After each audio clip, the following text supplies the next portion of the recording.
Hi, everyone, and welcome. I am Grace Chin, General Manager with Ruby Slippers Theatre, and here with us today is Marci T, actor, in-stage voice, film and television, and a producer. Thank you for joining us. For having me, it's a pleasure. Before we get started, I would like to acknowledge that we are zooming in from the unceded territories of the Squamish, Musqueam, and Tsleil-Waututh. Marci, is there anything you'd like to add to the land acknowledgement? We're grateful, very grateful to be here on the land. I've been living here for 15 and a half years now, so it's very grateful. Marci, you hail originally from the Windy City. Yes. And have been in Lotusland, have been based in Lotusland, Vancouver, BC here now for 15 years. Yes, not 15 years completely. There was a time for 2 years I lived in Toronto. So then I got television series which brought me back. And back, I just... You know, it happens, life happens. Well, I was working here, you know, pretty steadily, film, television, and stage. You know, a little more difficult with stage. And so, but in the stage work at that time that I'd done, I got to work with some of Vancouver's, or shall I say, just Canada's most, you know, really talented directors, and many of them made suggestions for me to possibly go east, that I would get more opportunity as an actress of color east, because the opportunities that I should have, you know, if it were not for my color, I may not get here. And so I took that, and then at that time I also started booking work in Toronto, film, television, as well as stage. And so I got a chance to go out there and spend a little bit of time. And once I got out there, you know, it was a wonderful community, a much, you know, a larger community, a much more opportunity. Not as, it wasn't the vast wasteland, or I shouldn't say it wasn't the full, fruitful land that I thought it would be, because this was actually a few years ago, and I see that the Toronto community is going through a wonderful metamorphosis, you know, in regards to diversity and inclusion on the upper levels in hiring. We've got Wayne Mangasa now over at Soul Pepper. We've got Kimberly Rampersan, who's now an associate at Shaw. You know, we've got, you know, Moonby, who's now the new artistic director, now replacing Philip Aiken at Obsidian. So we've got these amazing changes, but when I was there, it wasn't like that. And so when I got to Toronto, it was wonderful, and I had a really great time with Obsidian and Nightwood Theatre, and a bit of Can Stage. But once I was there, I realized, oh my goodness, you know, there's only one Black theater company here, and you know, as awesome as Philip Aikens is, and instrumental as he has been in literally touching almost every Black artist in this country's career in some way.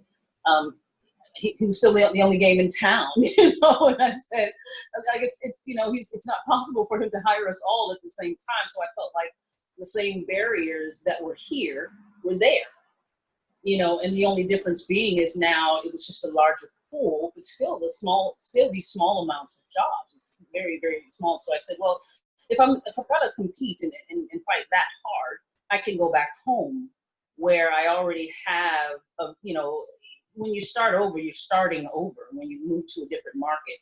And so I was starting over, and I just didn't know that I wanted to start over in not only the stage market, but also start over in film and television. And so I stayed out there for a bit, and like I said, wasn't really sure what I was going to do, but then, you know, kind of karma, fate, and destiny kind of all came together and said, hey, here's a show for you to go back to Vancouver. And that's what I did. So I came back to Vancouver for a series that I did on CBC called Strange Empire. And then from there, I just decided to stay because my team, my agents were like, you know what, please stay, you know. And I didn't see, you know, there wasn't anything in particular to pull me back to Toronto other than being from Chicago. It was a lot closer to home. You know, I did enjoy the fact that Toronto is a more diverse city You know, it has a larger Black population. And people say, well, Vancouver's diverse. I said, no, not really. I mean, it's not really. Yes, there are other cultures, nationalities, of course, here, but in the end, it's not that diverse. When I was in Toronto, I could literally look in 6 different directions, almost any place in the city, and I'd see 6 different people. You know, and that was really wonderful. And so I really loved the diversity there, and I love that it was a larger city with a large cultural pulse. And that it was just a hop, skip, and a jump away from Chicago, and a hop, skip, and a jump away from New York. So I could get to New York and catch my theater, you know, and then I could get to Chicago as well and catch theater and spend time with friends and family. So, but I decided to come back west, and I don't really have too many regrets. You know, I'm very happy in Vancouver. In terms of the actual workflow, the day-to-day when you're in a show, is it mainly microaggressions, or do they actually just come right out with it? You don't have to be specific. Well, it just really depends. You know, I've had conflicts with directors that were, you know, they were bigots that should have never been directing the show to begin with. You know, and how they were chosen to direct the show. You know, they'd rather give the show to a director that has no attachment to the show than to possibly give the show to a director of color who actually has a personal experience to the material. You know, and I've been in that situation more times than I care to, and literally having to explain the culture. It's infuriating, you know, and it's maddening, you know, that you literally have to do this. And so I've had those experiences where, you know, I've had to literally play oftentimes dramaturgy in the shows that I'm doing, because the people that they've hired have no idea what the story is really about, or what are the maybe the finer details of the story, what it's speaking to, you know, or either having, you know, or not specifically my own experience, but I've spoken to, you know, I can think of one actor friend who was doing a production of Titus Andronicus, and he was hired to play the Moor. And the director said on the first day, well, I'm not interested in race. Then what are you doing directing this play? If you're not interested, I mean, Shakespeare wrote very, very few parts for people of color. So, and when he did, he was very specific about it. So if you don't want to take on color, then you can't direct the fellow. If you don't want to deal with race, then you can't do Titus Andronicus. You know, you can't do those shows. You can't do Merchant of Venice. You can't, you know, if you need a white lens for your white audience and your white cast, then you have to choose. And so I think that, you know, choosing better directors, you know, instead of just your cookie cutters of the people that have been on your rosters that are your friends, you know, those are issues, you know. Your experiences with how intersectionality has affected I guess the process of your work, just by virtue of your being the person that you are, a she, her, she, her, cis woman of color. I always think, my mind always naturally goes to tokenism, you know, like how many check boxes can we tick off if we bring this person on board? Does this person tick off this, and that? Is there anything you'd like to share in terms of how intersectionality has affected? Well, that becomes the problem. It's like, you know, many of these institutions, they don't really want to address the problem. They want to be able to put a Band-Aid on a bullet wound, you know, and pretend like, oh my goodness, well, we just programmed, you know, this Asian show, done, you know, or, oh, we hired this female director, and she's of color too, you know, whatever that color might be. That's 2 checks, you know, and we get our funding, we get, we can say, and it's been really interesting watching various institutions put out these statements since the BLM movement, and it's almost laughable. It's embarrassing in my opinion, where these are institutions that everyone from coast to coast knows it's not true. Everyone's got a story, and so yet they put out these blank, and so it's just more of this, you know, not really wanting to do the hard work, you know, and not wanting to do the hard work, literally, you know, hiring artists of color, you know, to come in to clean up your mess. You know, it's like, that's not our job, you know, whatever committee you're putting together, you know, why is it that, you know, and it's awesome, especially in this time where, you know, everyone is trying their darndest to find a job or keep a job, with everyone's seasons, you know, being ruined. And, you know, it's been an awesome way to, you know, keep people hired and bringing people in on the payroll program that the government sponsored because of COVID. You know, but I find, you know, often when I look through these various institutions and what these committees are, I said, oh, so the white artists get to do programs within these programs that deal with their art, but the artists of color have to deal with the BLM stuff. Like, you know, like it's embarrassing, and it doesn't serve the artists that they're hiring. You know, it's like, I'm an actor. I am not any type of diversity, or, you know, my race does not make me an expert.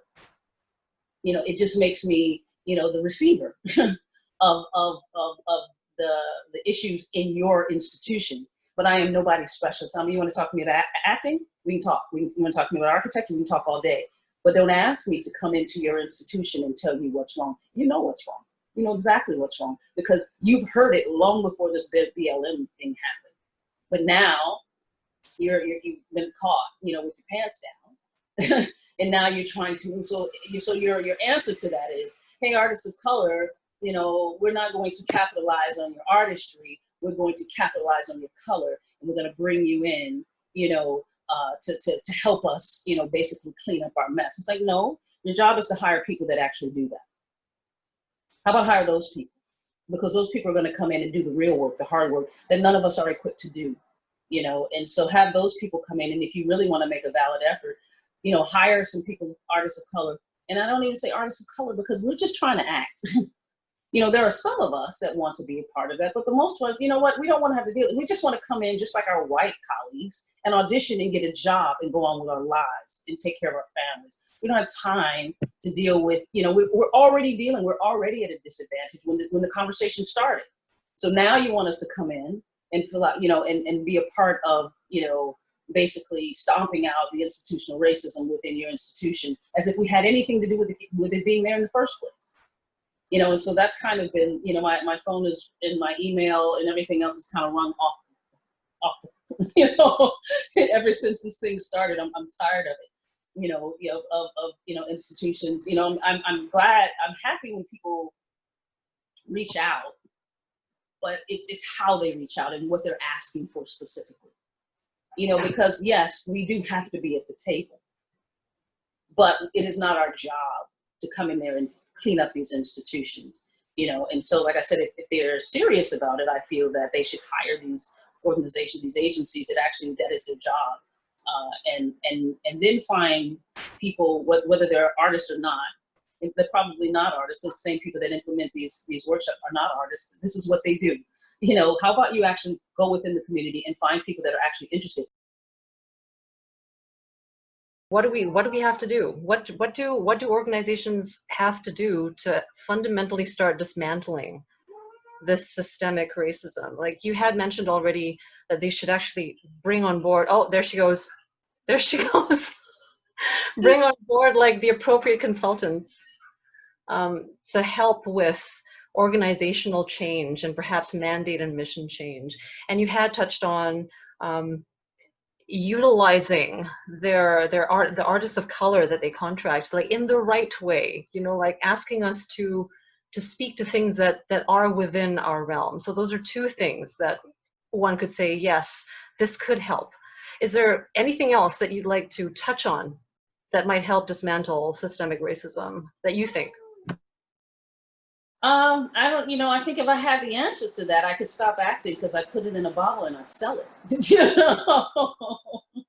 You know, I definitely sell it. But, you know, I don't know, you know, like I said, I don't know, because I don't understand what causes it to begin with, you know, because the underlying, the foundation of it is steeped in untruths, lies, and misunderstandings, or assumptions, false, allegations and assumptions. So I don't understand why you would think that, artists of color are why do you other, as if, artists of color, the playwrights don't win, Pulitzers as well.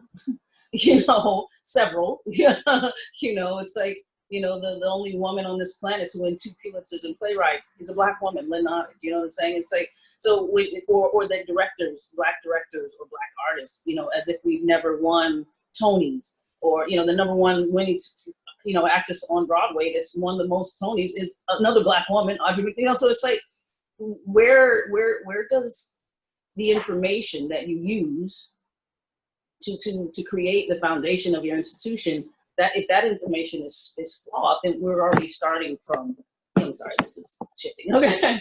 You're already starting from behind the 8 ball, so to speak. So I don't know, it's like, you've got to get rid of the old guard. I think too many institutions have people that have been there way too long. It's like, 20 years, 30 years, 40 years. It's like, and honestly, I don't think that, especially when it comes to art, because it changes with every generation. It changes all the time, and it's constantly growing and morphing to so many different things. It's like, just as a good practice, no artistic director should be anywhere for 20, 30 years,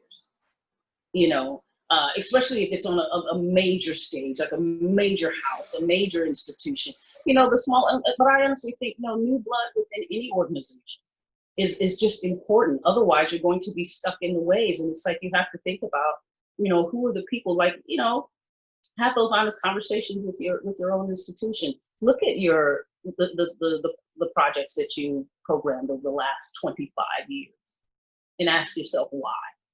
Why do we need to see this particular white cis playwright 12 times in the last 20 seasons? It's like, why is it that other playwrights of color, as if only as only white male playwrights can be classic, playwrights. And so it's like, you start there, and you have to start and look at what you're already putting out there, but again, I think it's like most institutions don't want to have that hard look at the truth of the history of their institution. And so that becomes, it's not easy work. I don't pretend that it is. It's hard for everybody.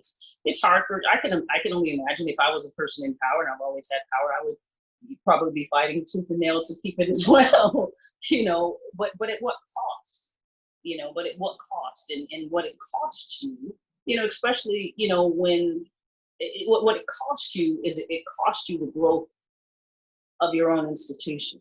It costs you the trust and the endearment of your own community. And what you end up doing is becoming, a place where only some people feel like it's home.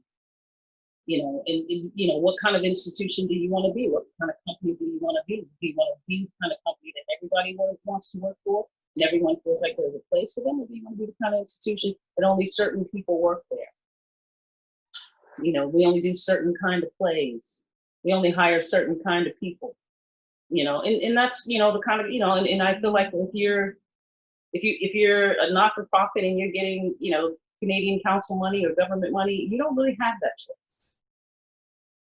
If you're getting money, in my opinion, if you're getting money from the government to keep your institution open, then it has to be inclusive, because we all pay taxes. What are you working on, and what are you hoping to basically mount next? Now I'm working on my beautiful urban garden in my apartment. That's the new thing I picked up in this whole COVID deal. I actually harvested some of my basil yesterday, which I saved from an ugly, nasty aphid infestation. I'm very proud of that. Well, when the season first started, I went to my local nursery and just got, the small babies. And because you couldn't go in at that time, you basically gave them the list and they would go pick it for you. So I didn't get a chance to go through it myself. So I didn't even bother to look at it. And then I didn't realize till I got it home, they were infested with aphids. And so unfortunately that infested everything else, and so it's been a challenge working on that. But then I discovered ladybugs. And so that's been awesome. So that's actually, honestly, everyone said, well, if you don't pick up one skill during this whole quarantine, blah, blah, blah. Personally, I think that's bullshit, but that's a whole different life. So what did Shakespeare wrote King Lear? Who cares? We don't even know what Shakespeare and who he really was anyway. That's still in theory. He's kind of like the pyramid. So we're still guessing about that. So I don't want to hear what he wrote or what he didn't write. But what I've been doing is actually outside of the theater realm. I've been working in film and television. I'm working, trying to develop television series, 2 series that I'm working to try and program those, because I want to step away from just being an actor for hire. I want to have a bit more control over what it is that I do, and the kind of stories that I want to tell. And so I've been working on developing 2 series because I like to do what I call artivism, which is activism through my art, and so, because there's so much content out there, and there's, honestly, pre-COVID, there never has been, in my opinion, a better time to be an actor, especially in film and television. There's a plethora of work because we've got all these new media network outlets from Hulu to Amazon, Netflix, and we're very fortunate here in Vancouver to be a major, hub for film and television. And so, but what that becomes, it's like, yeah, you work, but are you really proud of the work? It's not like theater where you get to really choose. Like when the new season, all the new plays, who just won the Pulitzer and the Submitted Prizes and all that. So you kind of get a chance to choose. Everyone announces their season. You get to see, okay, I like that play, I don't like that play. But in film, you don't get that. You kind of get what you get, until you get to that upper echelon where more projects come to you. But, good luck on becoming the 1%. Of those people, but the rest of us, we get what we get, so to speak. And so I wanted to have a bit more control over my body of work. So now I'm starting to develop projects, and so I have the book rights, the intellectual property rights to a set of murder mystery books, and so I'm trying to develop that. And so so that's what I've been working on. Those are the 2 things, and my sanity in all of this.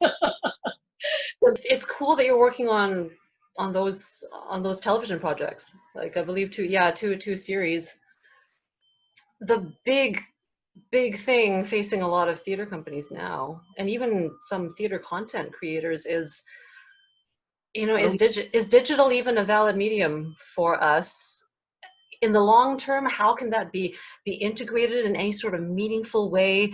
Like the roots of theater are live IRL performance. Have you thought about maybe trying to produce something in this scenario?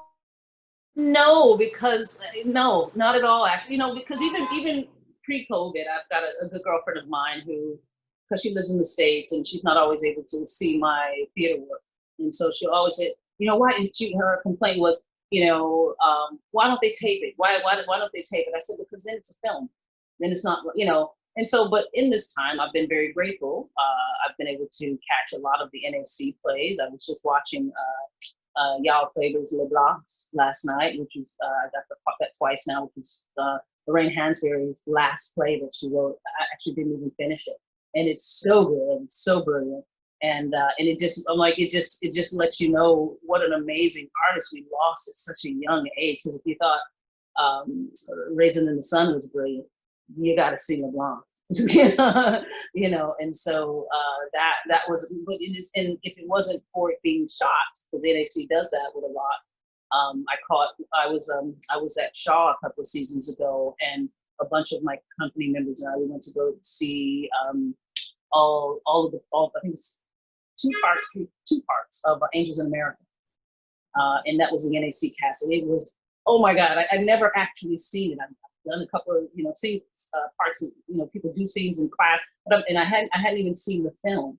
So, and I've read it, but I've never seen it. So it was just such a brilliant cast, and it was like I would have never caught it, had it not been on film. So I understand, and my personal favorite musical, Passing Strange, Spike Lee caught it, and because it was it became this thing almost like Rent, where you just had these fans that were like a bit rabid about it, because I think it's a brilliant musical. But Spike Lee caught it, and he shot the last 2 shows at the Velasco, and then a private show so he could get close-ups. I own that DVD, and I travel with it. It's my favorite musical, And if it wasn't for that, you know, I would have only seen it in New York. You know, I was fortunate enough to actually see it in New York. But now that I own the DVD, and it's not a reenactment, it's the actual show. So it's like seeing it on Broadway, you know. And so, you know, in these times, I'm glad, you know, now that we do have some of our theater on film, but that's not theater. You know, that's not theater. You know, I said it's great that now we can have that, so that so many great stage performances are lost because either you were there or you weren't. But at the same time, if this becomes our only way to transmit our work, then we not just become film or television. There's nothing like, I mean, I can think of my favorite television show or my favorite film. Nothing, because like I said, I am an even bigger fan of theater, period.